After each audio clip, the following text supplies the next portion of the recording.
Hello అండి. Sunday వచ్చిందంటే చాలు ముక్కలేనిదే ముద్ద దిగదు మనోళ్ళకి. అయితే చికెనో, ఫిషో, మటనో ఖచ్చితంగా ఏదో ఒకటి ఉండాల్సిందే. మరి మీ ఇంట్లో ఏం కర్రీ ప్రిపేర్ చేస్తున్నారో కామెంట్ చేయండి.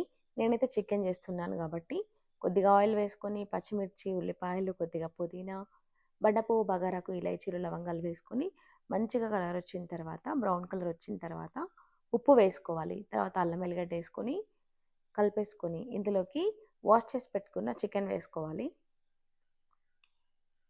ఏముంది ఇంతే కదా అనుకోకండి. సో ఇందులో ఉప్పు కారం ముందుగా వేయకూడదు. ఇట్లా బాగా కలిపేసుకొని మూత పెట్టుకొని ఒక 10 నిమిషాలు అలాగే ఉడికించాలి. తర్వాత ఇందులోకి ఉప్పు, పసుపు, కారం ఏదైతే అది వేసుకోవాలి.